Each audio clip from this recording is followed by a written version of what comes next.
Hello, Falcon Paladin. Just you. Hello. Hello, Somicron. I see it is blazingly hot there today in the southern hemisphere in Australia. It's warm. I wouldn't say blazingly hot. It's about 82 degrees at the moment. Oh, it's not bad. Although considering you like it in the 60s, that is still pretty hot for you. Yeah. So we had 2 days back to back that were like 108. Woo! Uh, and Yeah. and then the last 2 days before today, it was like down in the 60s. It was like 65 to 70. What a wild swing. That's Yeah. crazy. Yeah. Being Like, overcast does a tremendous amount of work for keeping it yes, cool. 100%. Clouds are the best when it's hot. Yeah, like 108's like surface of the sun type stuff. That is just blazing. Hmm. Yeah, Yeah. being outside at all, it's like I'd rather not be outside right now. Hmm. Yep. Doesn't matter what I'm doing. Yeah. Oh, go All figure. right. And then it goes down to 60. That's like a 50-degree difference. That's a humongous swing. Yeah. Yeah. Huh. Don't know what to tell you. It'd be very high 60s. I don't think you got very low 60s. Maybe overnight, but Yeah. yeah. Yeah. It was a thing. It was a thing. I cannot wait for summer to be over. Soon. 8 more Soon it weeks. will happen. Yeah, exactly. But all right. Well, good deal. Yeah. Actually got some winter here. Hmm. On Friday last week, we actually got down to like 20 degrees Fahrenheit, which was real cold, and got some snow Hmm. on top of it. Not like enough. You can't like build a snowman with it, but it's more than we've gotten all season. So, Fair enough. Um, yeah, fair I, enough. I watched the movie The Snowman yesterday. So, The snowman. yeah. Wait, which one is that? That There's a is bunch. the Michael Fassbender 2017 The Snowman based on the book of the same name by Joe Nesbo. It's a Fastbender movie? I don't know Yeah. if I know about this at all. Oh, you should not watch it. It's terrible. It's a crime thriller about a guy who kills people and then builds sad snowmen as his calling card. Rebecca Ferguson's in this, And and J.K. J.K. Simmons. Simmons, Yeah. and Chloe Sevigny, And it's and awful. Toby Jones. And Val What Kilmer. is this cast? Wait. You're telling me there's a movie with freaking Fassbender and Rebecca Ferguson and J.K. Simmons in it, and it's a bad movie? Yeah, yeah. Would you like to Oh, know the reason why it's bad? go ahead. So apparently they had limited access to locations for shooting, so there was about 30% of the script that didn't get shot at all, which meant they had to try and excise the plot lines related to the stuff they didn't film, which meant they had to cut even more in the editing process. So there are just shit that just does not make sense in this movie. I, oh, yeah. I mean, because you're adapting from a book anyway, so you're Hmm. cutting stuff out Yeah. in the first place. And so, like, okay, we've got this down to the bare bones. We feel like we're telling the story we need to tell. And then they're like, oh, by the way, um, you need to cut 30% more. And it's like, oh, Yeah, it's that a sucks. Okay. real not a good movie. Wow. I mean, is the story okay? Like, or is it just nonsensical? Like, It's you'd have no idea what happened. So it's Michael Fassbender is a alcoholic detective, right? Classic, right? He solves murders. That's his thing, and he needs a case. Um, but throughout the movie, despite him setting up a small investigative team, there is at no point do the police ever discuss motives, opportunity. Do they even gather evidence? They do interviews with some like witnesses and suspects and stuff because it Okay. starts as a missing persons case, but there's just no real police work that gets done. The events of the movie are a bad guy murdering people because the police are quote unquote getting too close, but they weren't interested in him at all. Like they had no direct leads to the guy who did it. He just has this like paranoid delusion that the cops keep getting closer and closer, and he's like, "Oh, I gotta do something." Mm-hmm. Awesome. In the original book, apparently he would send the police notes on like these little blue pieces of paper that are like childlike handwriting, and he sends one of them at the start, but it's supposed to be like, "Mr. Policeman, you could have saved her. I gave you all the clues." That Mm. he's like watching them, but at no point do we know he's even remotely nearby watching them, because the character that it turns out to be is not a policeman and has no reason to be around any of the scenes of the crime when he's not, like when the police are, right? So he's not watching them. He's leaving no clues. There's no one to rescue because they're investigating murders, not kidnappings. Yeah. Uh, Right. Very different thing. Uh-huh. it's there are flashbacks. Like Val Kilmer's character has flashbacks. He was also an alcoholic cop Mm. investigating a string of murders like 30 years ago. But the character, Michael Fassbender's character, who's having these flashbacks, which are like meant to be memories, doesn't know him at all. Like he opens a page in like a magazine and sees J.K. Simmons' character, and then it goes to a flashback of Val Kilmer doing something, right? And Mm. at no point should Michael Fassbender have these memories as, Right. as Not they're being him. as they're being presented. It is such a strange movie. So do they catch the guy? Yeah, yeah. How? Um, so it turns out it's Michael Fassbender's ex girlfriend who he has like a rocky relationship with. It's her current partner, Uh-huh. and he, apropos of basically nothing that I can remember, decides to kidnap his partner and her son, and Michael Fassbender like figures it out at the same time.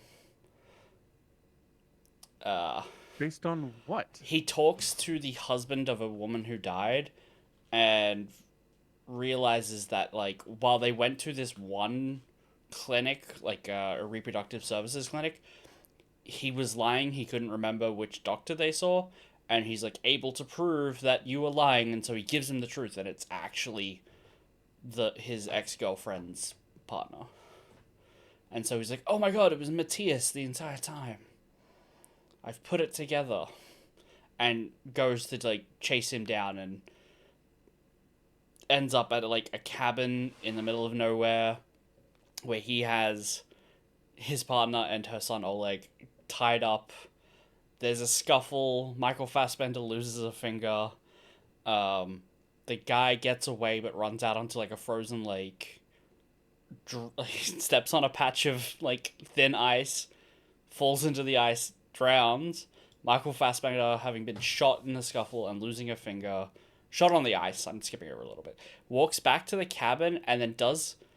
There's a really weird cut where he like lifts open like a garage door or maybe like the boot of a car and looks in, and then it cuts to Oleg and his mother, gratefully alive. But we've given a pretty good layout of the room, and there's no garage doors that he could be opened that would look into that room. So people suspect that there was an alternate ending where like they died in a fire or something, and he's opening like a garage to find them having, I don't know, suffocated in a car or something. Yeah. So it just cuts to him opening a door that couldn't exist on the building that he's in, them grateful, then cut to him with a new prosthetic finger accepting another case, fade to black, roll credits. It just ends in about a minute after the action. I now understand why this is a bad movie. Okay. Yeah, yeah. Yeah, I'm just always, this reminds me of that one quote I heard from somebody somewhere that said, anytime a movie is done and it's good, it's a miracle. So much stuff has to work out. Mm-hmm. So many things have to not go wrong. Mm-hmm. Like, for example, cutting 30% of the shots that you were planning on. Yeah. Uh, wow. There's a lot of use of ADR, so they like dubbed in Oh, Michael Fassbender saying things to characters when he like using like shots of him from behind him to be like, we didn't film him talking to this character and saying this thing, but we kind of need him Right. to, so they just ADR it. There's a scene where he asks a little girl in ADR, "Why did you build the snowman facing the house?" And she goes, "I didn't film him. I didn't build the snowman." And he's like, "Oh." But the footage that they use is when he's like saying goodbye to the little daughter. So it's, "Why did you build the snowman facing the house?" "I didn't." And then walks out of the room.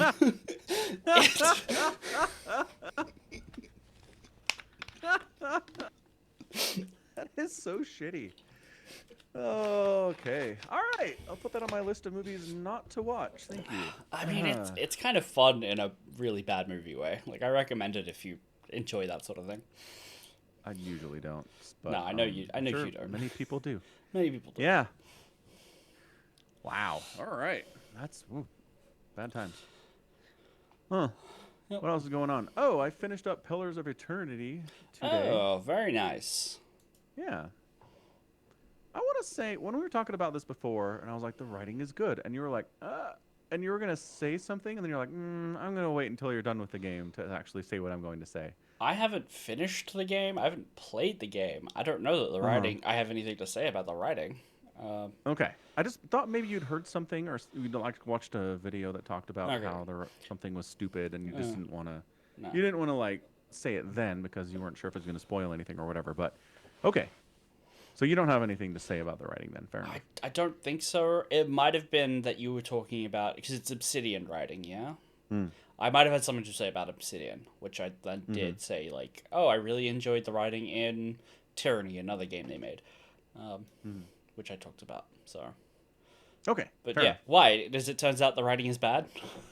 No, it's good. I was just wondering what you were going to share because I thought you had something bad to say, but it's good. It's good. Even when you're just like narrator is describing places you are or things that are happening, or it's just good writing, and it's just nice. Characters are good. Here's the thing. It's a 20-hour game. I finished this thing in like 19 and a half hours, right? And I found 8 companions, maybe 7 companions, and there's just not enough time in 20 hours of game to be like, let's fully flesh out these characters. Let's give them stuff to do. Let's give them arcs and different stories. It's like, not really. They each have it's nice they're each given their own story. That is good. Cuz you could have just been like, it's an elf wizard. Hooray! He does wacky things sometimes and that's all he is. And like, that's fine. But it is nice they have interesting things to do. But there's just nothing beyond it. It's just it's good character writing, but it's just tiny pieces of character writing. So they all get their own, like, little side story, right? Yeah. But do they not have anything to, like, really say or do with the main story? Do they not feel involved? They just feel like party members? Like, they're just there? Yeah, sometimes. So, like, okay, spoiler alert for Pillars of Eternity. Do you care? No, I don't care. Okay, so in the land, there are 4 gods.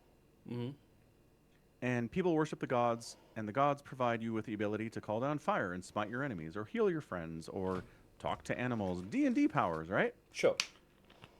So we reach a point where we discover that 2,000 years ago, a precursor civilization called the Engwithans lived in a world where there were no gods. Okay. And everybody kind of decided, like, I'm going to start my own religion and have my own god to justify the things I'm already doing. Screw you. So there were 1,000 gods in the land, and everybody was killing each other and robbing from each other and just, like, justifying it because my god told me to. So the Engwithans were like, this is bad. Would these made-up gods, distinctly made-up gods, also grant powers? Or... Nope. Okay. They're just concepts used to justify means. Pretty or much. Outcomes. Yeah. Okay. So the Engwithans are like, well, let's make some gods. So they create or become these 4 deities in the land with the ability to bless and curse and smite and banish and all the stuff that D&D gods can do. So this is what everybody in our current story has accepted as the reality. It's been that for 2,000 years, right? Sure. So we get through the story, and they find out. They're able to find out that the gods are not eternal. They were created 2,000 years ago. And everybody has an existential crisis and, like, falls apart. Okay. So my thing is, nothing's changed. You can still cast Pillar of Flame, and your enemies will burn to death. Mm-hmm. You can still pray to them and get blessings. Nothing about the entire world has changed at all. Why is this such a problem for you and your worldview? Like, I get that anything that changes the story you've been told about how the world works since before you could remember is going to be a shock. So if the story is the gods are eternal, they've always been here. Okay. Actually, just kidding. They're like 2,000 years old. It's like, wait, what? I get that. I'm like, huh? But these guys are like, oh, we've been lied to. Fuck this. The gods are fake. And I'm like, no, I don't think they are. Well, They're not. They're real. they're okay. So this is a very Warhammer conversation where the gods are there and you can pray to them and they will give you boons. But are they really gods? And that's the important Yeah. thing. That's Yeah. These people are flipping out because it turns out you can make a god, and that's the thing that they've just been informed. That's a crisis of faith moment, right? It's like, okay, I get that I could still pray and I could still call down Pillar of Fire. Is there magic external to the gods? Like, can you just be like a wizard who learns magic from books? Yes. Okay, so you I think.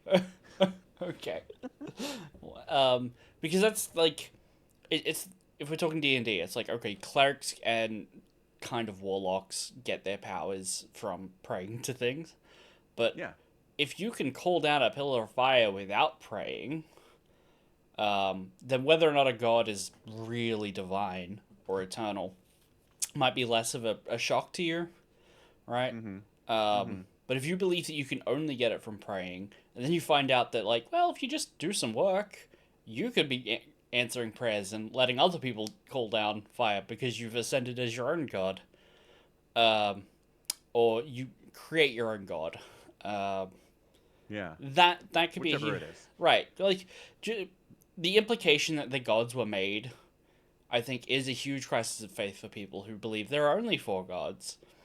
Because, well, what if I want a fifth god?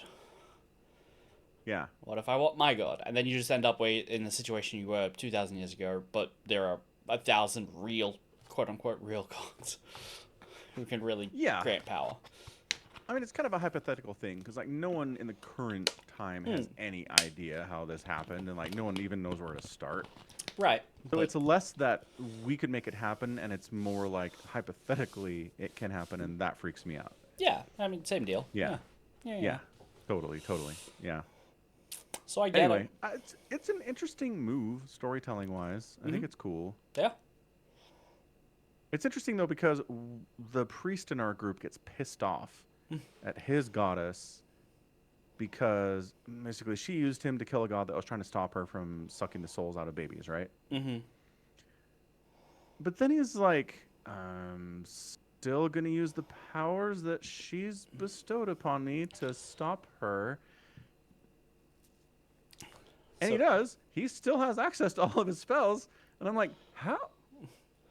So I'm not sure how this works. So, in D&D, spells are like a divine favor for clerics and priests, right?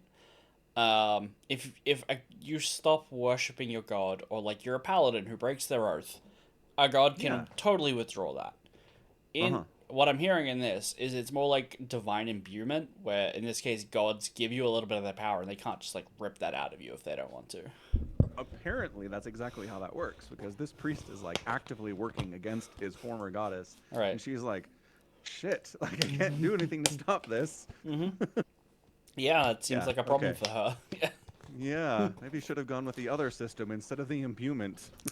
I mean, whether or not it's up to them, you know? Like, I feel like if you can elevate yourself to being a deity, and you can give people power, but you realize you can't rescind it, but you still want to affect, like, the material world, what are you like? What's your system of sorting people who are good enough to give power? I mean, the number of like how devoted they are to you seems like a good enough system as any other, right? Just Yeah. hope that they pray to you 3 times a day and give offerings. Uh-huh. Right. And you just, sometimes that system will fail. Real Like, bad in yep. some cases. I wonder if there's any downside to praying to all four and just being like, yeah. Well, I think after the second one, they might get that, like, oh, he's just waiting for us to give him power. Yeah, Uh, probably. yeah. Did we talk last week? I don't think we did. About? About the babies having their souls sucked out and Oh, becoming hollowborn. yeah, I mean, we talked about it, and there was a plan Okay. to just, like, put the souls back into babies. We don't know Yeah. how that would, like, work in comparison to, like, a Thanos snap, where people just come back where they were, or, like, Yeah. is it where they are? Are we gonna get a zombie baby horde uprising? Because that would be kind of cool and terrifying and terrible. Yeah. Yeah. So it turns out that no, it's just like, hey parents, if you haven't killed your hollowborn child, ta-da, they're fixed. If you did kill him, too bad. The end. Okay.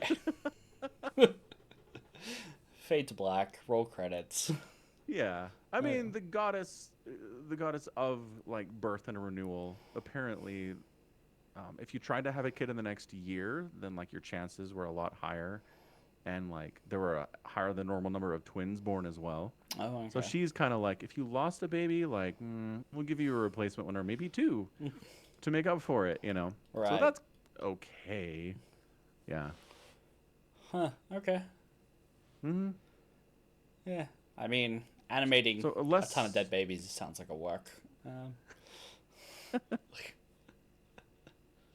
Oh, so just took the easy route. It's like, yeah. look, man, if there's a hollowborn baby hanging out and alive but missing a soul, ta-da, Oh. soul! Problem solved. Yeah. Yeah. Yeah. Real easy. Barely an inconvenience.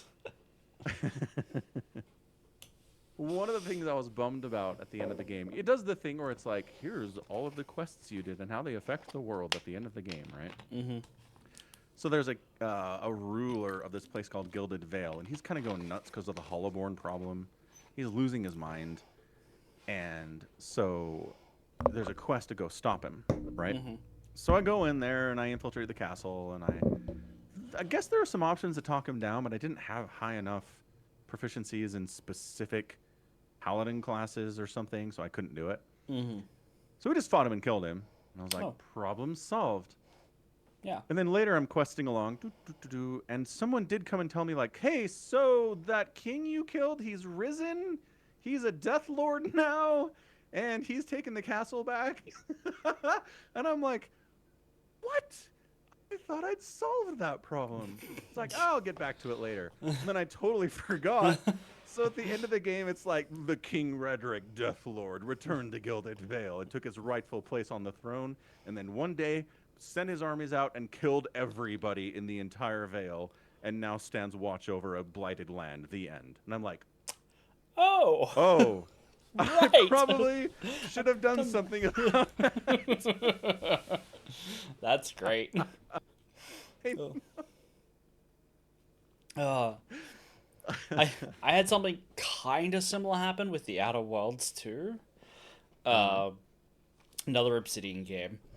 You get this research at like the end of the game, and like your character does like this big noble sacrifice, or you can convince someone else to do it. My character chose sacrifice, but I gave the data and the information on how to create warp capable ships, right? Basically, like how to like they call them skip drives. To a cultist who I really liked because she was sneaky and I was doing sneaky, so she was really useful to have everywhere I went.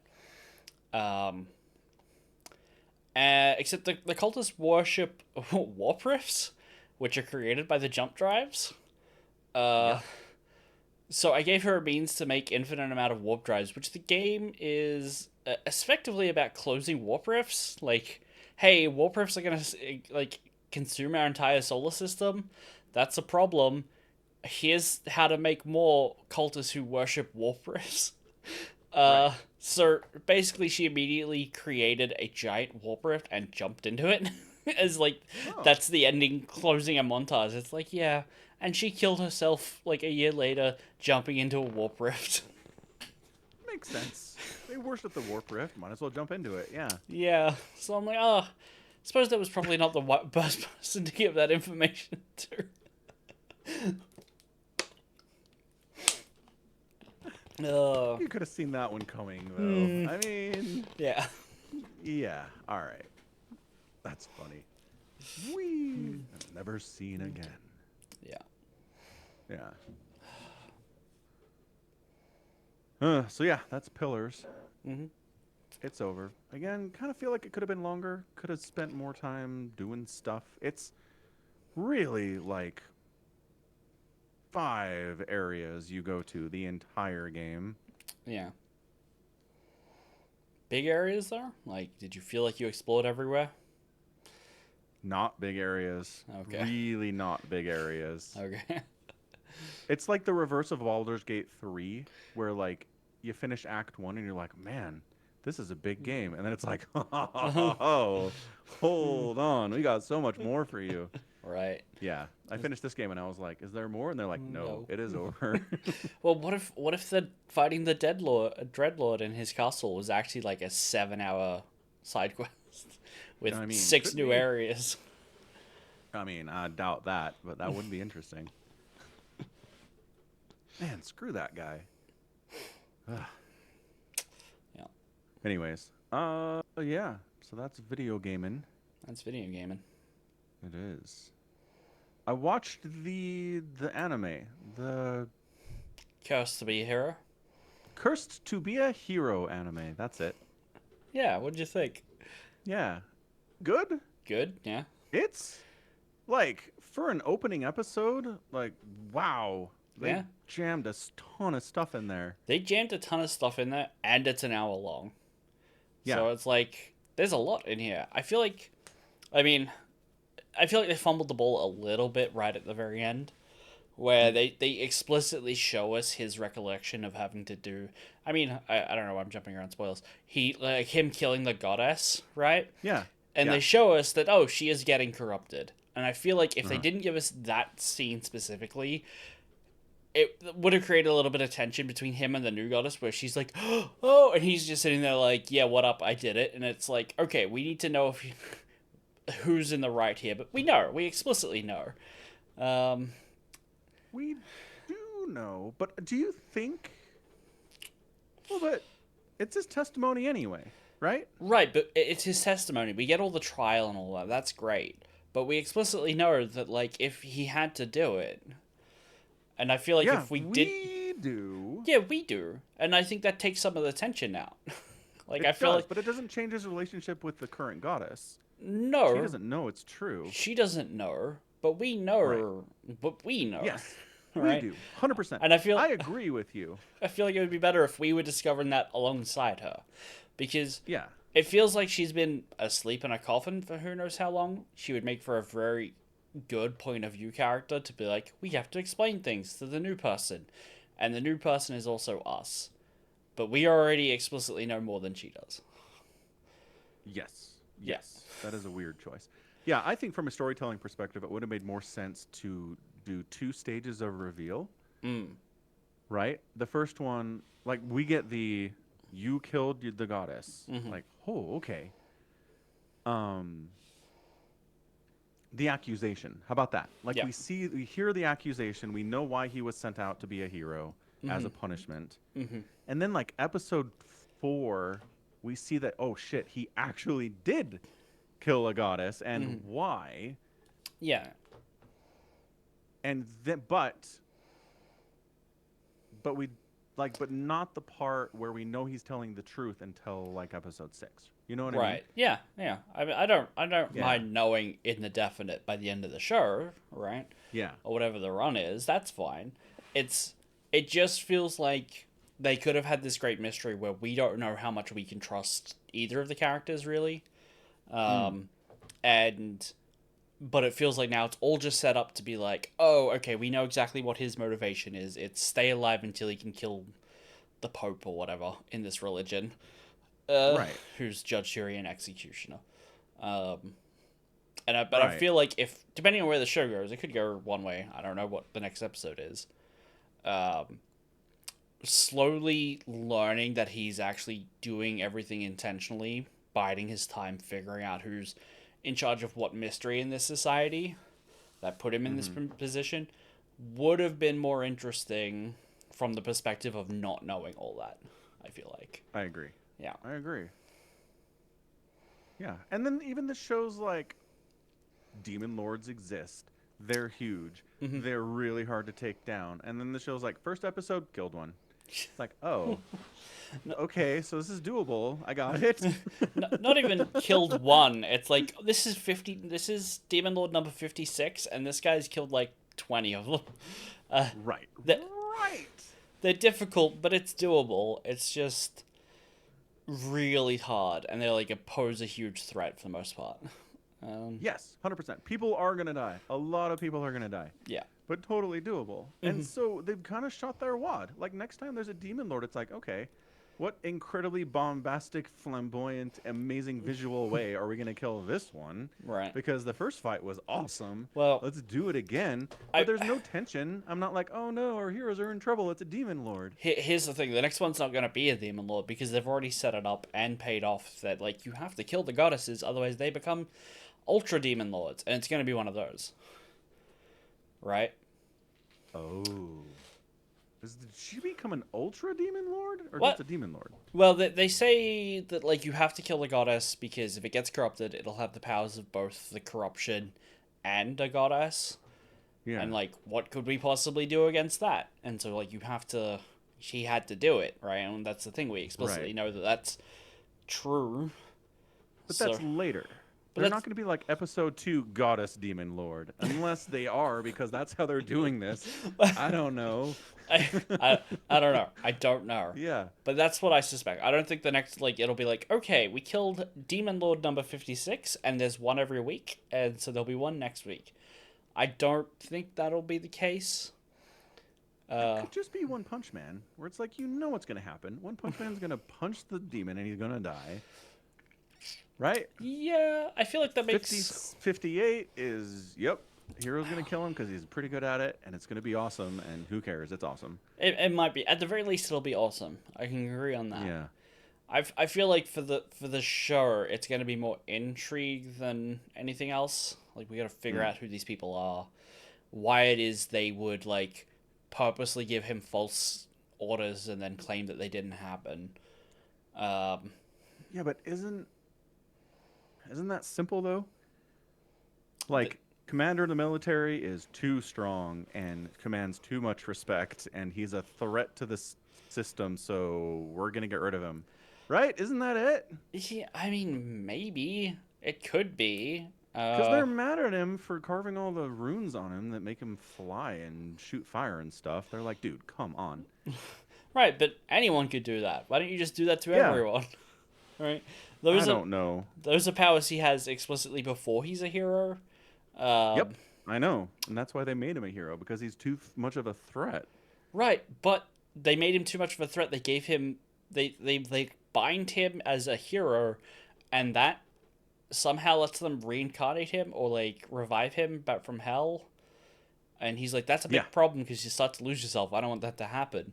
If he's a Yeah. threat, you don't bring him back because he's a I threat. agree. Right? Right. So I don't think Right. I don't think it's because he's a threat. But he is. I don't. Like, I mean, he feels like he was betrayed, and if you did betray him, he's a threat. well, they made him a threat, right? Right. If he wasn't a threat before, I think it feels like the entire thing was to get the goddess to die, and there's much more of like, why would these people want one of the goddesses dead? Because this is just a dude. Like the only thing important about him before was that he had a bond or a pact with the goddess. Well, and he was a commander, and he had all of these different runes etched on his body that allow him to friggin' fly and shoot lasers. Yes. And draw unlimited knives from his back pocket. Yeah. Unlimited knives from his pouch, yes. My daughter was like, how many knives does he have? And I'm like, I don't know. No. That's a lot.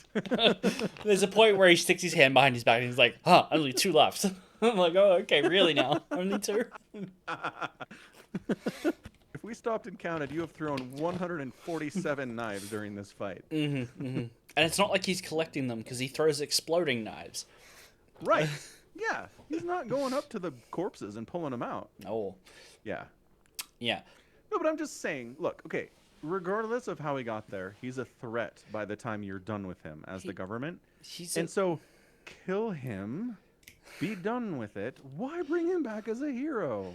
Because I don't think they fear him. I think he has exceptional powers, but I don't think they're exceptional to them, right? Like whatever this rune etching thing is, and they claim it like drove him mad, is a thing other people partake in, and they do also. I think it's on more a limited basis.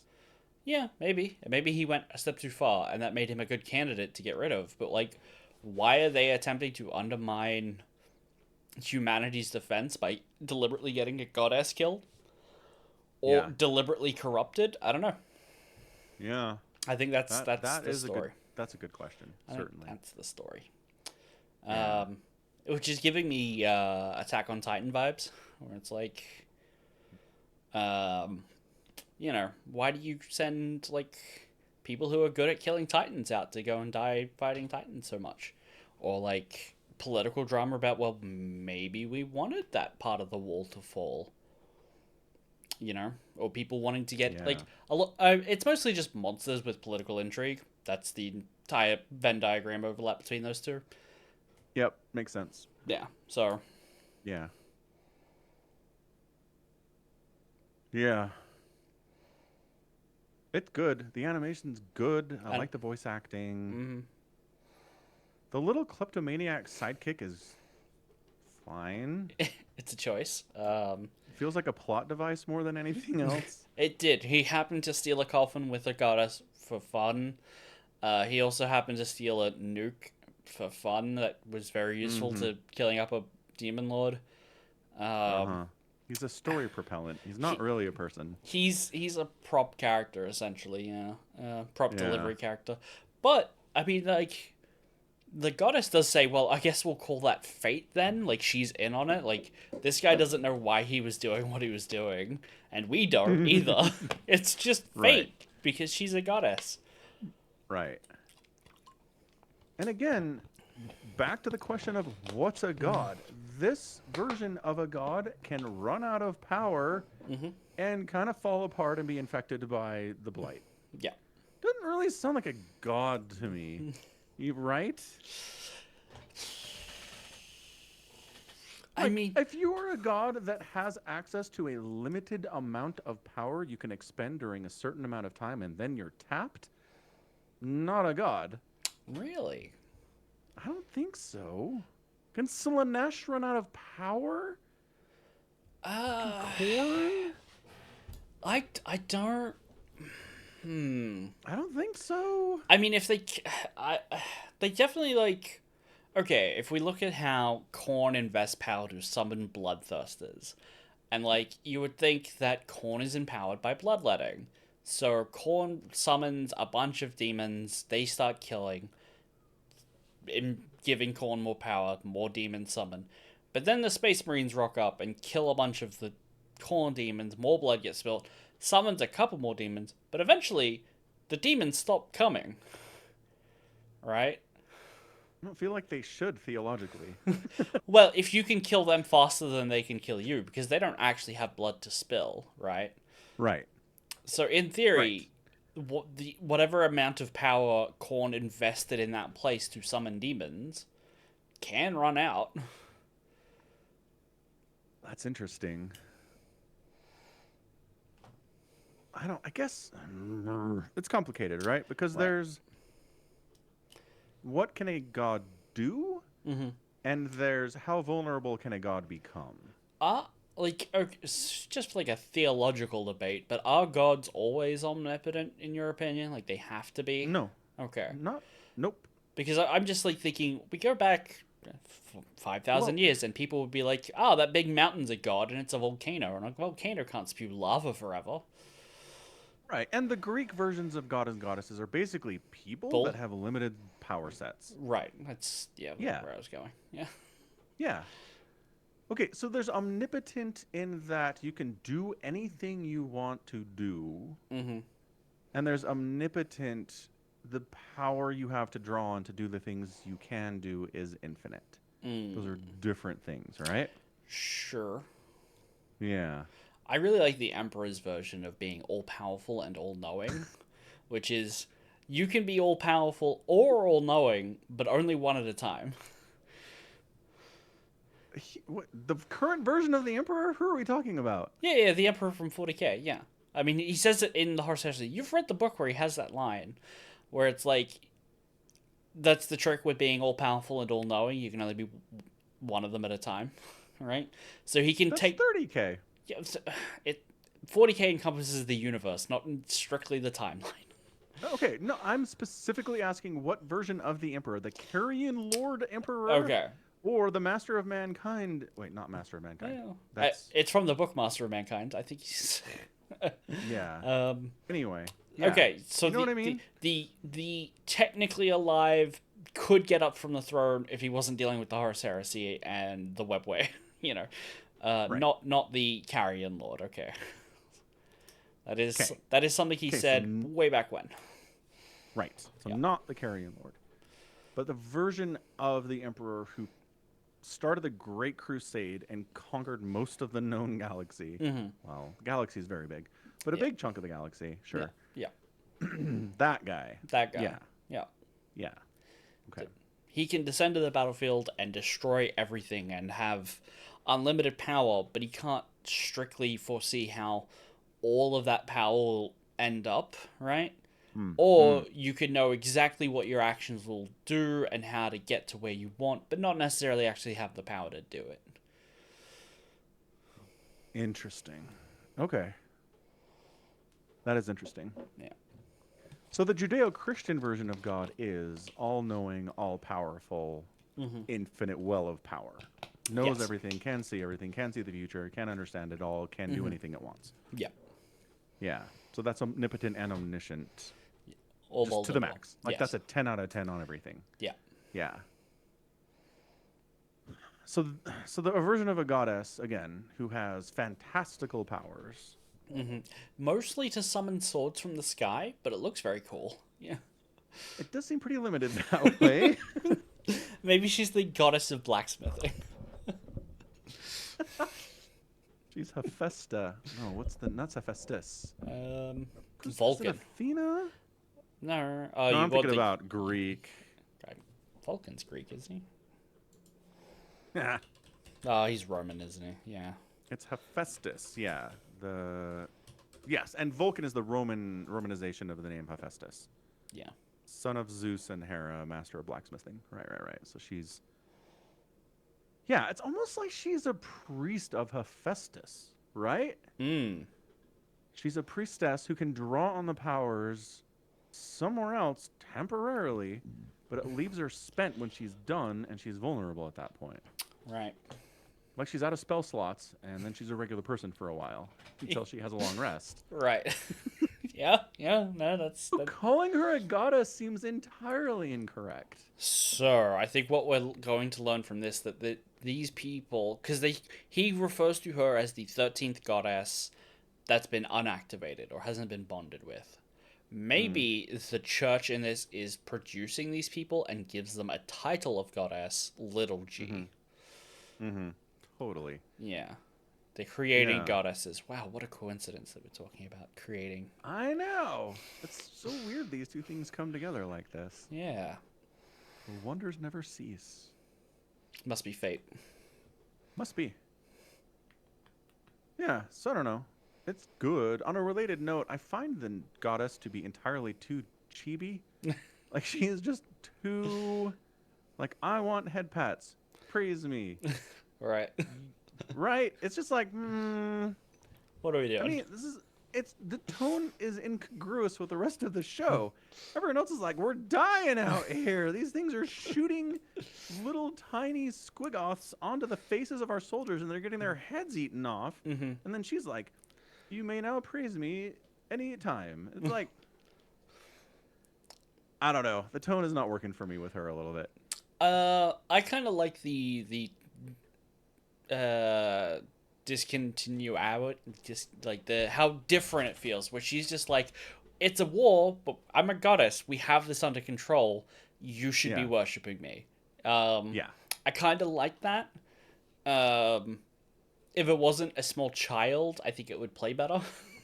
I uh, think so too. because I think that would help. it manifests as "give me hand pats, senpai," and Mm-hmm. yeah, okay, pat pat Yeah. pat.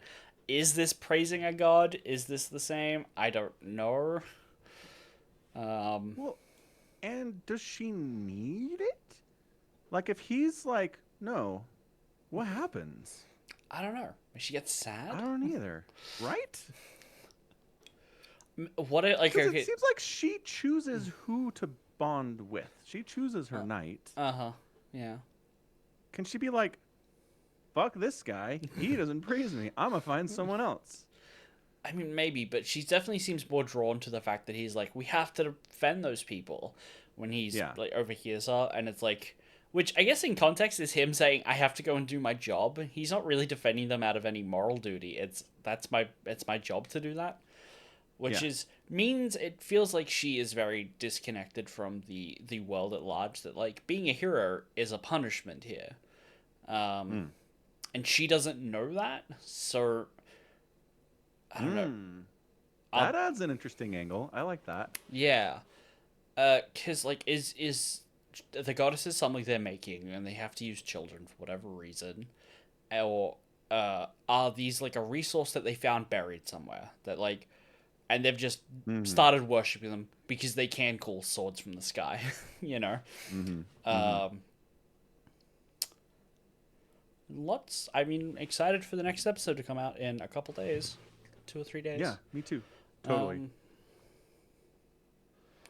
yeah, I'm just wondering that if they're creating these little women, are they doing it specifically with like they're tinkering with their personality to be like, praise me, give me head pats, because they just believe that everyone in this universe will respond to that. That because he says like the thing about goddesses is that they demand praise to like drive you on. It's like, oh, Mm-hmm. okay, I want to like be able to praise her. That just it's a fact of this world that everyone goes, yes, I will give you head pats. That is a thing I want to do, and I will work harder so that I am able to do that because you're a goddess and you demand praise, but I, as a mortal, have to work for it. You know, because I have to do the things in the material world that you can't. You know. So the way that she sees it is less a reward for her and more motivation for her knight. Yeah. Interesting. Maybe. Mm-hmm. I'm not sure it's too clear either way at this point. I'm No, I don't curious think to it. see. It is interesting. I don't think it's clear, but he does say that essentially it's the same with the old goddess that he killed. Mm-hmm. That she was also like, give me head pats and praise me, and he's having like a ton of flashbacks to being like, oh, I remember when I did this with the other one. Mm-hmm. Yeah. So. Yeah. No, the fact of it is true, but the motivation, again, whether it is for the goddess for something she needs, Mm-hmm. or whether it's intended solely to be a motivational technique for the knight, Right. that's what we don't know. Yeah. Yeah. Yeah. Yeah. I did like the few times in the episode where it's like, okay, hero, your mission is to keep half of these soldiers here alive. Right. And all of them are like, we must die gloriously in battle. And he's like, you guys, no. It's very funny. It is. And it's like, also, if you fail, we'll bring you back from hell just to burn you alive for failure. You know? Yeah, Oh, awesome. okay, great. Um, Very dark, very grim dark. Yeah, it is. It feels like a World of Warcraft quest where it's like, all right, go save these people. Spoiler alert: they don't want to be saved. Have fun with that. yeah. Very Yeah. excited. It's good, interesting. We'll see how it goes. Yeah. Mm-hmm. Comes out on Wednesdays or Thursdays, midweek. So I was looking at. Hold on, I have this written somewhere. Um, I thought it could, like, last week it came out today. That's when I shared it with you. I was like, hey, you should watch this if you have time. Came out on the 4th, and so today's the 13th. That's almost 7 days. Yeah. Okay. But Huh. it does say new episode will be available on the 15th. Hmm. So I don't know if they're just like, well, the first episode took a little longer to make because it was an hour, so we're a little behind. And, like, we'll get back on Yeah. schedule later. I don't know. It could just be coming out on the 15th. Yeah. My daughter was amazed. It had 5,000 5-star reviews on Crunchyroll. She was like, "What?" Because she's constantly looking for stuff, and she's like, "There is so much garbage out here," and I'm like, "I know." There's also good stuff, but there's a lot of garbage out here. There's a lot She's of like, garbage. "I've never seen a show with that many 5-star reviews." I'm like, "Well, I mean, eventually there will be more episodes, and somebody will give it a 4.5 So rating." its average rating is now 4.9, Oh, there you go. Okay. but it is 44,000 Oh my reviews. gosh. Yeah, this is being wildly well received by the anime community. Yeah. Yeah. I think I saw something else that was this season that was actually on par. Oh, okay. I'm gonna quickly scan through. Uh, Can't easy. sort by rating. No, but I can just mouse over it and it'll give me the synopsis, which has the rating. Easygoing Hmm. territory defense by the optimistic lord, 4.9, 4,000 reviews. Okay. It's not good. Um, Hmm. uh, no. Jujutsu Kaisen is 4.9 with 643,000, but that's an ongoing series. That has how many reviews? 643,000. Sounds about right. Okay. Yeah, because it's been Yeah. around. Yeah. I almost brought up Sentence to Be a Hero again. It seems like it. Mm. Maybe in the week since I looked at this, it is the standout. Hmm. I feel like there was something else that was kind of on point, on par, but nothing else has like over 5,000 reviews or even close to the amount of positive reviews. Yeah. Got it. The closest I can see is You and I Are Polar Opposites. It's a high school rom com by the looks of it. It's Hmm. 4.9 with 3.8 thousand reviews. So, Okay. yeah. Not quite as impressive, but still pretty impressive. Still quite good. Yeah. Or Dark Moon, The Blood Altar, about vampires who go to high school, I think. Hmm. It's 4.8 with 5,000. Yeah. Hmm. Yep. Yeah. We'll see how it goes. It's got potential. It's got potential. I mean, there are times TV shows are like, we are going to blow out the first episode and answer questions and do huge things and then just keep being awesome from that point on. And it's like, okay, that's hard to do. If you can do that, Mm-hmm. you're going to be an all-time great show, but it's hard to do that. So we'll see if they can pull it off. Yeah. For sure. Yeah. I'm trying to think of a show that's like first episode blowout, tons of cool stuff happens, and then it's just like we can't possibly live up to the first episode. It's kind of a disappointment after this. Sorry. Sword Art Online.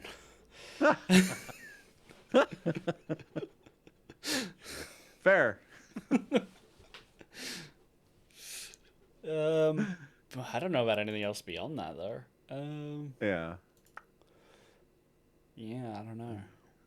Crazy hype after the first episode, and then just So, average after that. I think there is a show that kind of meets that criteria. It's called To Your Eternity. It's not hype as in like, man, that was awesome, all the slick animation and fight scenes. But it's about a sentient rock getting sentience in the first episode and like slowly evolving to be a person, which is really interesting. So it's this rock through the ages, and it kind of hits you in the feels over the course of the first episode, like really hard, and it's great. And then he's just a person for the rest of the show, as far as I understand. Oh, wow. That's a choice. It's still extremely highly rated at 4.8 with 79,000 reviews, right? And I understand it is still a very good show, but it is like the first episode will really like punch you in the gut. Mm. You Yeah. just can't quite do that after that. Yeah, Interesting. you can't just keep going Yeah. back to that well every time. Yeah. Yeah. Yeah. Yeah. Yes. Hmm. Good. Good. All right. I think that's it for anime. I think so. Is it time for the big Dakka? Da Big Dakka by Mike Brooks. Mike Brooks, dude. I know I said it last week, but this guy, I love him so much. Yeah, I like him too. He's great. Um, This continues the theme of what if we put orcs against another different faction in Warhammer? And this one is Drukari. yeah, the Yeah. Spikies. Yeah. I love the Orc's nickname for every other race. He's like, well, these like the other Eldar, but you know they're covered in spikes, so Spikies. Yeah, Call Space Marines beakies. Beakies, Necrons are tin heads, Cog boys for the mechanic. Yeah, it's great. So good. I genuinely think they would refer to the Custodies if they ever fought them as like the bananas. Gone. Which is such a mean fan name for them. Like, but I can see it coming from the Orcs. 100%. Yeah, so Uftak Blackhawk has continued his part of the war separate to the Mech Lord. He's gotten big. He's now had Deboffen attach a teleporter to his axe, so when he throws it, he doesn't have to yell, "Oi, that's mine!" It was a really satisfying moment because in the first book he does it a few times and he's like, I have to walk all the way over here and pick up my axe. You gotta fix this. And the second book is like, we fixed it. I can teleport it back to me, and occasionally it just ends up inside the body of another orc. Yeah, And- which kind of insinuates there's a chance that the axe ends up in the inside of Uthdak next, which Yes. is very orcish technology and very orcish to risk it anyway because it's awesome. Yeah. Yeah. I liked in my headcanon the orcs actually have a mastery of teleportation device that like no other race does, and they've actually figured it out, and it's perfect. In terms of like the dangers to the user, otherwise everyone else loads of danger. They really off balanced it, but you know, it's great. Yeah, It's they great. do seem pretty awesome at it. We've seen 3 separate orcs who have a pretty good grasp on how to do it pretty consistently. Yeah. Yeah. So the story here is the orcs end up in the webway at the machinations of an archon, of a cabal, of a Drukari in Komorra, basically, or at least like a port city, Yeah. the fringes of Komorra. She intends to use the orcs to slay her rivals so she can seize power with a couple of well-placed alliances. Definitely not a budding romance, like enemies to lovers kind of a deal. Definitely not. Definitely Nope. not. But totally is, and I'm here for it. We need more romances in Warhammer. That is such a hilarious moment. We'll get to it, but yeah. Yeah. But the orcs being orcs don't go according to plan, and she realizes Because they're orcs. Like, it's amazing to me how many. This is the 3rd time, I think, in an orc book where the orcs have come up against humans, Adeptus Mechanicus, and then now Drukari, who are all like, we understand orcs. Do not understand orcs at all. Everybody sucks at this. Then I need the orcs to fight someone who's like, all right, we know what we're dealing with here, and they have an accurate understanding of what orcs are, because nobody does, apparently. well, I feel like they did have an accurate understanding of orcs. They just didn't realize they Who? could tell the Drukari. Like they get that orcs are, you The know. Drukari fuck their shit up to the point that our protagonist Drukari is like, please just leave. That was not her plan. No, it wasn't initially her plan, but she understood orcs. She just didn't realize they could teleport. That's all. If orcs could teleport, couldn't teleport, her plan would have went flawlessly. Right, but the principle. Okay, It explicitly says it in this book, as other orc books. Uh, Orcs make a decision. A war boss makes a decision of how the universe should work, mhm. and then the rest of the orcs work to make sure the universe agrees with that. That is the principle you need to understand when you're dealing with orcs. You Mhm. cannot bring orcs into Kamora and section them off and expect them to sit there and hang out quietly. That's never going to happen. Crazy Drukari. Uh, so that line actually really gave me Necron vibes. If Mm. you remember back to the Altix books that we read, the Twice Dead King, where a lot of the hierarchical structures of the dynasties for Necrons back when they were fleshy were like the king writes something to be true, and it's everyone else in the dynasty to make it a reality if it's not. Yeah, Um, exactly. so Same thing. same thing, and I just like that it's a I don't know how unintended or intended it was, but it's a parallel that like all these races that think they're superior have something in common with orcs, who are Hmm. considered to be the brutish barbarians and couldn't possibly understand teleportation technology. Technology as a whole. Mm-hmm. Like, Drukari is amazed that they. What is it? A couple different times she's like, it's mostly the teleportation, I guess. Mm-hmm. But eventually they hijack her friggin' ship. She's Mm-hmm. like, what? Huh? Huh? Like, that's a surprise. Right. DeBoffin can do whatever he wants, Uh, apparently. yeah, yeah, yeah. As long as the war boss tells him to do it, he can do it. Yep, yep. He's capable of doing anything Mike Brooks needs him to do. Um, That is such a great moment because it's like chapters and chapters ago. Uthtak's like, "Hey, DeBoffin, we need to get out of here." And that ship right there, the biggest one that we can see, can you get that for me? And Boffin's like, "Sure." And then at the end, he shows up with it, and it's like, "Yep, makes total sense." and like, there's a moment where Uftak is like, "Well, it's your job to figure out how. I don't know how you're supposed to do it. Yeah. Just figure it out. I've got Yep. trust in you." And we get a couple of scenes where the Boffin is like, "Huh, we could teleport to it. Nah, that won't really work. I could try maybe getting the boys in one of them fly trucks, but they'll just, you know, they won't want that. Like the flying trucks, can't have them on flyers." And like, oh, I've got a great idea. Let's just push ourselves up to it with the tractor beams. Like, bring it close if you can, or just launch ourselves. It's great. Yeah, perfect. Yeah. But we never see him do it, but it works. It because works. They show up with the ship later. Yeah. Yeah. Yeah. This book makes the interesting decision to reintroduce Snaggy into the Mike Brooks orc world. Mm-hmm. Mm-hmm. He's not in the first Uthtak book. No. He's in a previous book we read By Mike Brooks. It's still Mike Brooks. by Mike Brooks. This revolutionary grot who wants to be the grot lord so bad. The Grot Boss. Yeah, the grot boss and be the rulers over the orcs, which there are inherent issues with this plan, Snaggy, but he believes in it. But he man. believes in it. He believes. Yeah. Okay, so I'll say two things. The first is that I needed to check if the voice actor, the narrator, changed for the audiobook because Nizquick's voice stopped being like, "Oh boy, boss over here, boss," and is more just like, "Oh boss, oh boss." Oh, that's not Um, as fun. and it's very similar to Snaggy. Snaggy is also Oh. like, "Oh, that stupid Nizquick," and I'm like, "Oh, Ah. this is like a little less fun."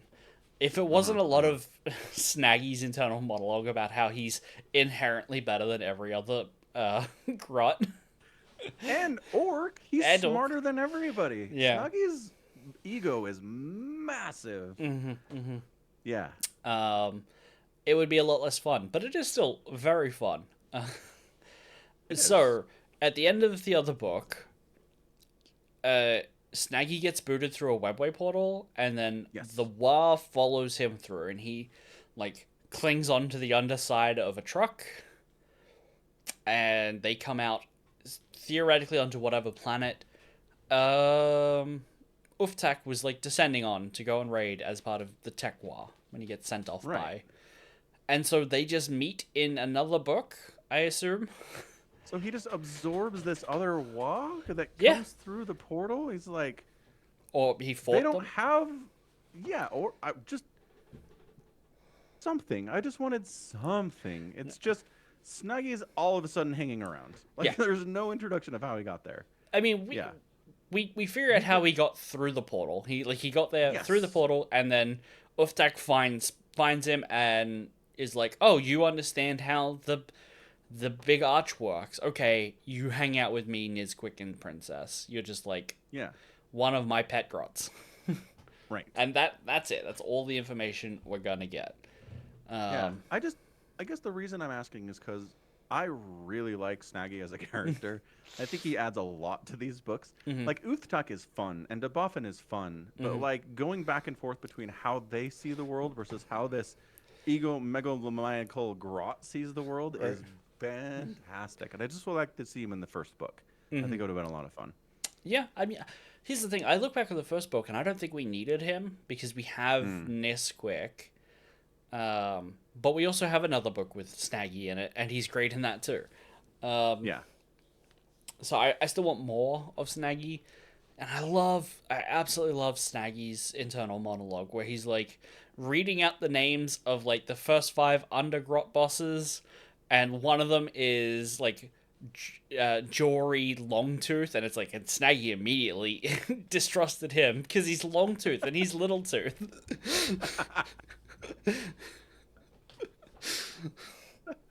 So good. He's so good. Yeah, and like him consistently being like, "Oh yeah, the gods talk to me all the time." Orc Mm, and Mork are like, "Hey, what's up, Snaggy? Here's what you need to do," which is not true at at all? all. No. But like the moment that Uthtak gets kidnapped by the Druthkarli, they successfully abduct him away from the Wog, Mm-hmm.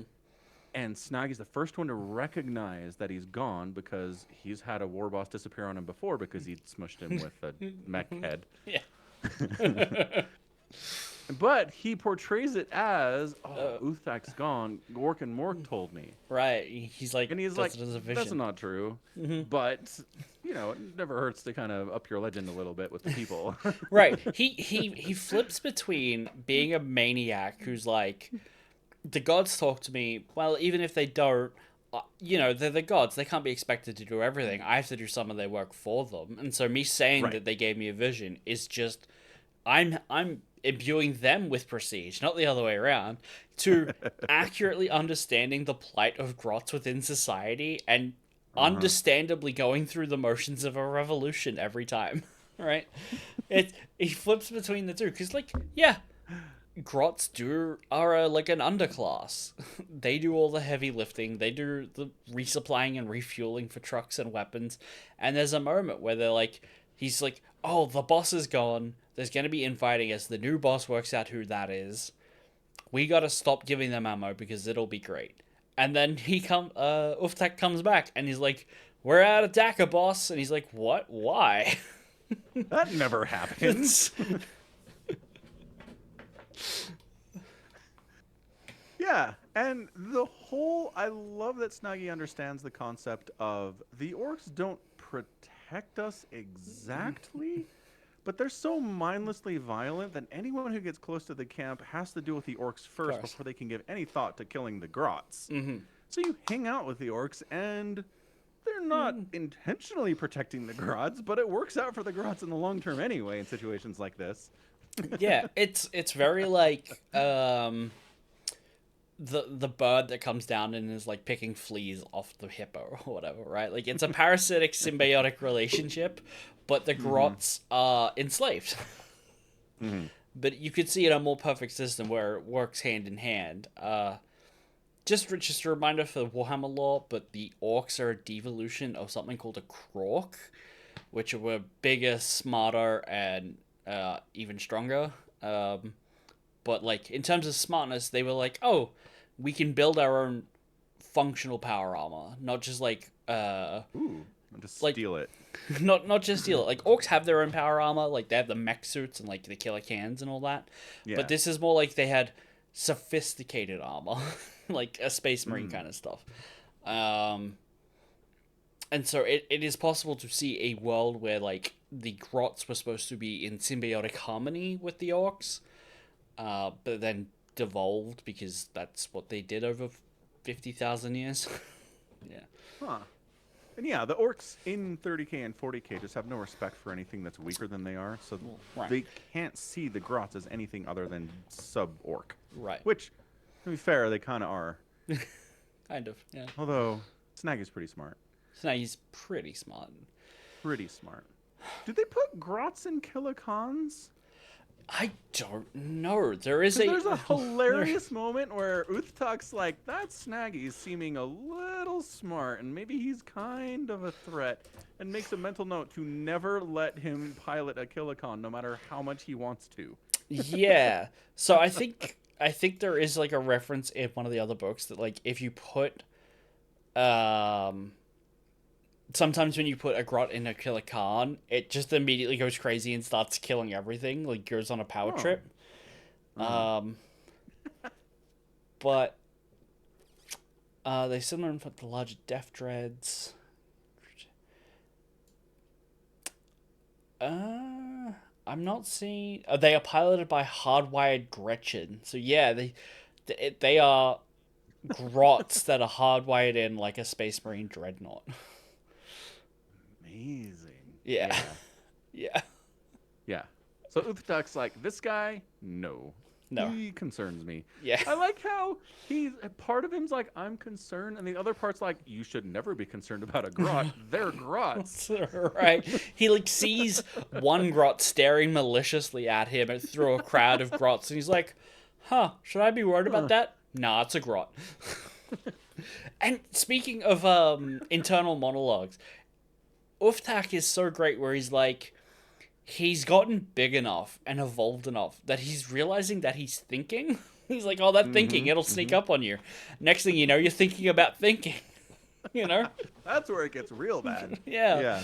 It's very funny. Yeah, he's better able to understand the situation that he's in and come up with ideas of how to fix problems, and it's war boss behavior. So, is it like they're evolving back into their like the biggest ones managed to kind of evolve back into their previous state at least a little bit? At least a little bit, yeah. Yeah. Because all of their knowledge is like genetically instinctive. The bigger you are, the bigger your brain is, the more you understand things. I guess so. I guess. Yeah. Huh. Yeah, it's good. And again, it's just so fun to throw the orcs at a different faction I've never seen them fight before. Mm-hmm. The orcs are like, Spikies suck ass. All they do is come at you and they stab you a little bit and then they run away. And it's like, that's not a fight. You're supposed to hit each other with hammers and stuff. We want a good They're always scrap. running away. Right. And then there's a bunch of times where they're like, what's that down there? Well, that teleporting looks like it summoned some Gribblies from that hangout with the angry Space Marines, the Chaos ones. And like, oh, should we go and fight the Gribblies? It seems like a good scrap to have. And he's like, nah, we can let the Spikies deal with it. They just disappear into nothing anyway, though. You know, that's how they not as satisfying. Like that's how they view fighting demons. They just call them Gribblies. Yeah. You know. Well, yeah, and every time you travel through the warp, you might have to fight one, but hey, that's pretty fun. Yeah, that's a way to pass the time. Gork and Mork sending in-flight entertainment. Yeah. Oh. Yeah, and it just goes to the scene where the Drukhari have captured Uthtak, and they've got him in this prison he can't get out of, and our protagonist Drukhari is talking with him. And she really comes to understand that they do not fear the warp. They do not fear anything out there. No.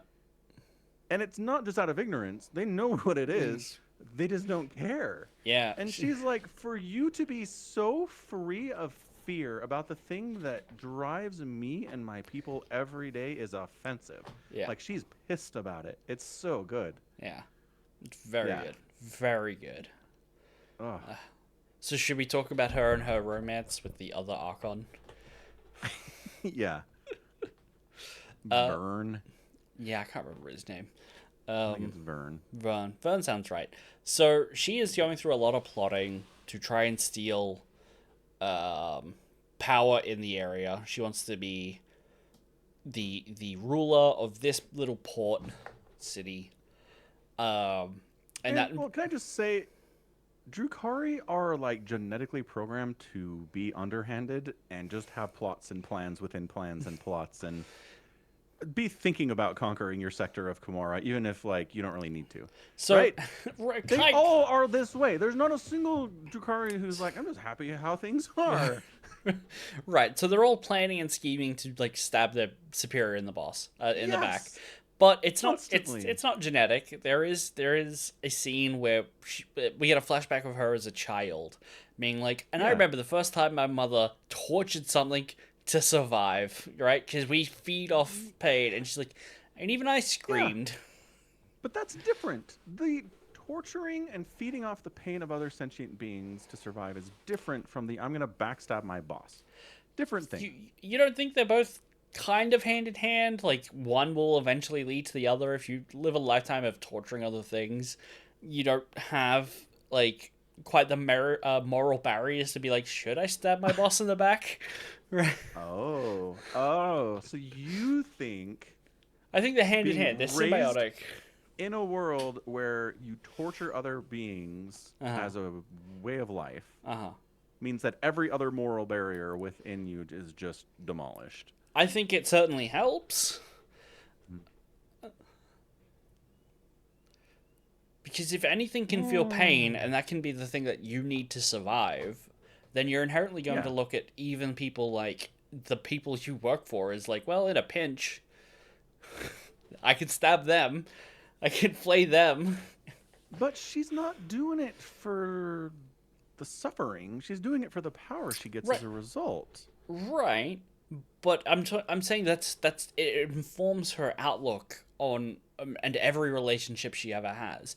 Even with the romance Hmm. at the end, she's incredibly paranoid by the end of that guy is just going to assassinate her and take her power, and she's Yeah. convinced that her heart fluttering is just it being like aware of the opportunity to grow her own power and definitely nothing else because she doesn't know what love is because Yukari couldn't possibly in this, and that is the same kind of culture that they're in where scheming is probably just like a part of life. Yeah. And Yeah. I It's think all. they go hand in hand. All right. So yeah, for Dukrari, causing suffering to other beings and Mm, betraying everyone you know and love is just the same thing as how they view the world. yeah, They have no other lens or frame of reference with which to view anything that's going on. right. Because she even kills her brother, and is like, well, Yeah. he outlived his usefulness. Well, Yeah. not he didn't outlive it very long, but it's a very callous look at it, and I think that callousness is born of torturing everything since you were a child. Yeah. It's fair. It is funny how they're like, man, torturing orcs sucks. You get nothing Like, from it. They don't want it. Like they don't want it in like the same way a human doesn't want to be tortured. They don't want it because it's boring. that yeah. they don't. They're not scared of pain. They're just annoyed they can't fight back and they're not having a proper scrap. Annoyance isn't fear. Annoyance isn't suffering. At least not enough of it for the Drukari to get anything from it. Right. Yeah, there is a moment where one of them was like, "Well, maybe if we like spend a really long time on an orc and really try, we can get them to suffer." It was a science experiment, and I was Right. like, "I'm interested to see how that goes." Yeah. They never get there though. I like that at the end they start teleporting everyone up to the ship. And the Uftak's like, nah, leave the grots. Uh, and the implication is that like you can torture grots, right? Yeah. you Yes, of you course you can torture grots. They're not orcs. no, you can get what a Drukari can get what a Drukari needs from a grot. Yeah, have them.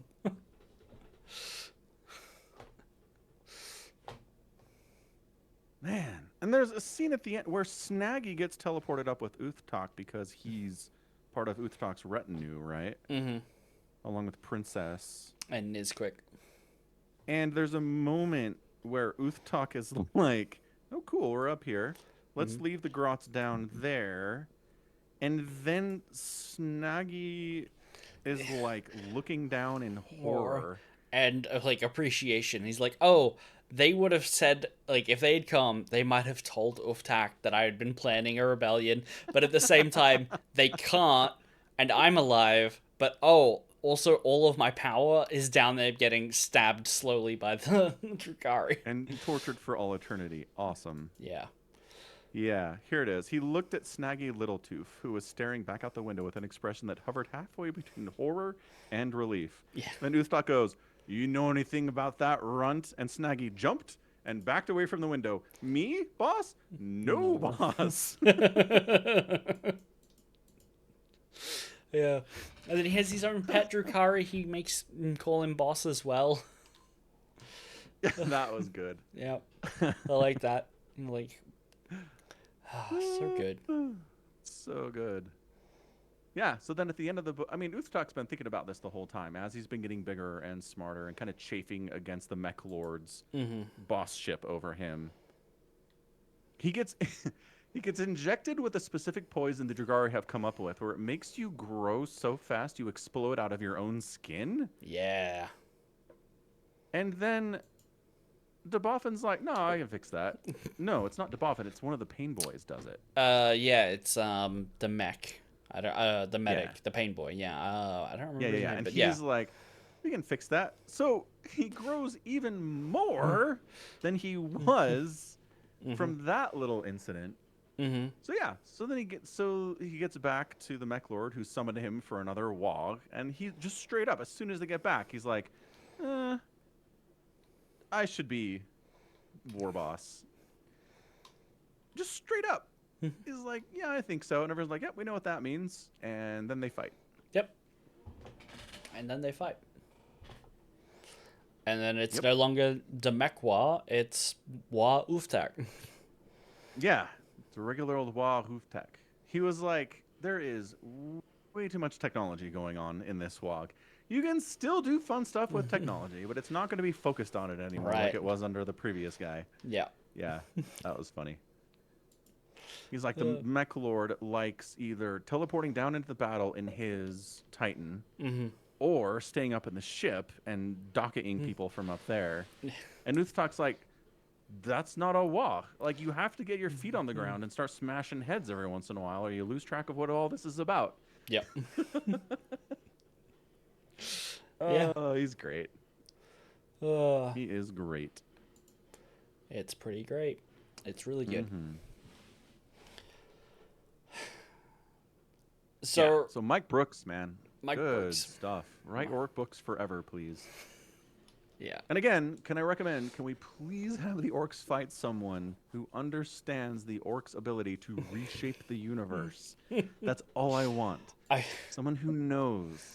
I will say, I'm trying to remember the other books that I've read that are orcs. It's mostly a lot of like Caiaphas Cain, and their ability to reshape the universe just kind of doesn't come up for a lot of other like orc encounters with him.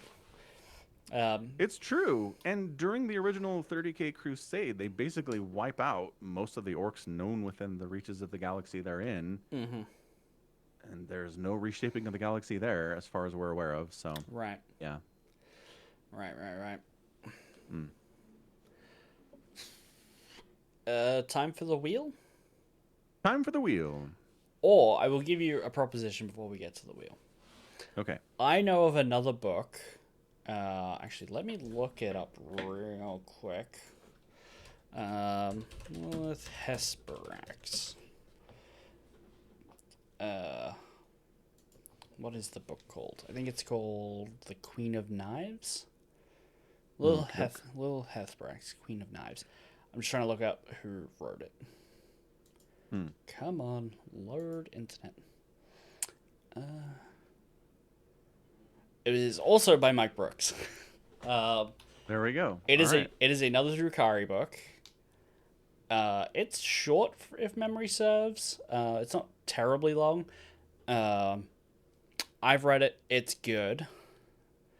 It's Drukari. It's Mike Brooks. It's also another Drukari romance.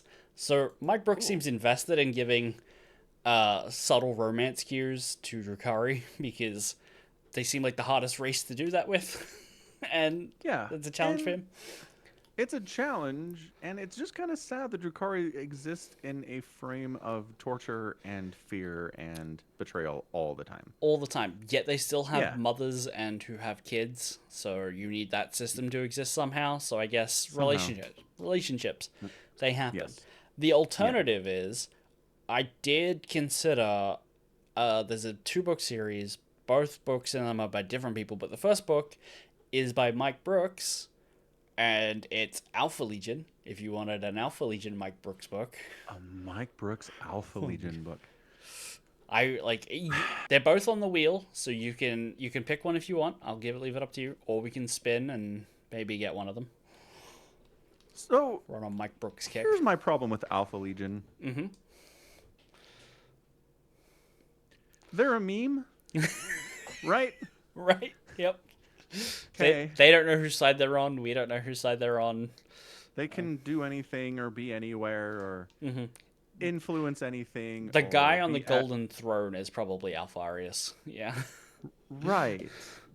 They can accidentally affect both sides of the conflict because Mm-hmm. they don't know what they're doing as Mm-hmm. a whole.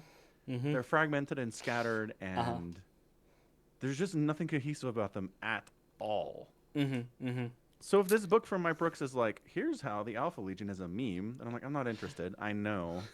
But if he does something interesting with them and like gives them some kind of cohesion, I'll take it. So I haven't read the Mike Brooks Alfarius book, but Right. I have read another Alfarius book called Sons of the Hydra, which is on the wheel, where they do some interesting things, and you get some perspective about like how the Alpha Legion kind of works together despite having different goals. Like there's Uh-huh. very explicitly a guy who's like, I'm here in a Chaos Warband for the Emperor because we need to rid the Imperium of weak people and weak warriors, despite the Mm. fact that his direct leader is like, well, chaos is great, you know. Yeah. Yeah. Um, and we should be doing this to get revenge for Horus, you know. Right. Um, As we've been doing for 30,000 years. right. So you 20,000 years. 10,000 years. So Yeah. there's a lot of great perspectives in there, and I feel like you can still have fun with the book and then still go, yeah, the Alpha Legion's still a meme.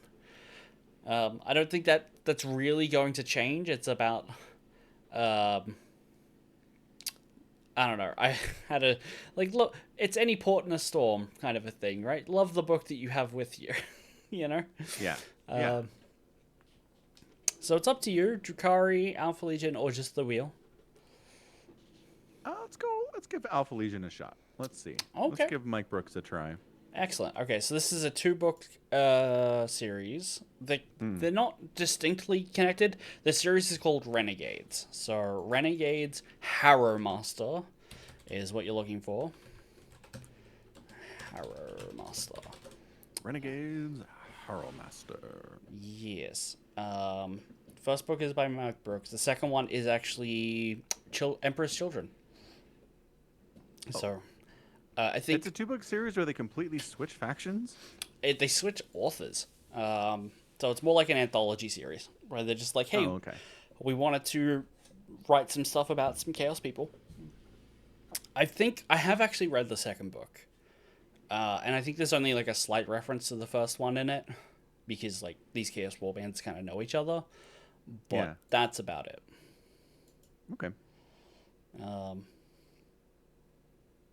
Yeah. Woohoo! Free book. Thanks, Amazon points. Wow, a free book. A free book. Harrow Master. Renegades will be auto-delivered to your Kindle or your Kindle app. Hell yeah. And it will be wonderful. Hell yeah. Okay, good. But Sounds great. But Solomon is armed with a weapon the Imperium cannot ignore. The truth. The truth. I feel like the Imperium's real good at ignoring the truth. Yeah. Yeah, it is. They do it every day. Every minute of every day. Yeah. Cool. All right, wrap it up. Wrap it up. Put a bow. Wrap it up. All right. Thanks for hanging out for another edition of the Falcon Paladin Hour. Oh, GG Allbrand. Good to see you. Woo! All right. So you can find us every week here on twitch.tv/Falcon Paladin. Also, the VODs end up at youtube.com/@Somicron if you're interested in that kind of stuff. It's actually twitch.tv/Somicron where we do this, not the Falcon Paladin, but here we are on the Somicron. Allbrand learned he can't read today. That's good to know. But yeah, we'll be doing this next week about the same time, talking about the same book. You can also support the podcast at patreon.com/Somicron, and you can buy merch at falconpaladin.store if you want to do that too. So thanks again for being here, hanging out, talking about all sorts of nerdy stuff. Got more Warhammer next week, probably more anime. You know how we roll. And until then, you stay safe and healthy, and take care of yourself.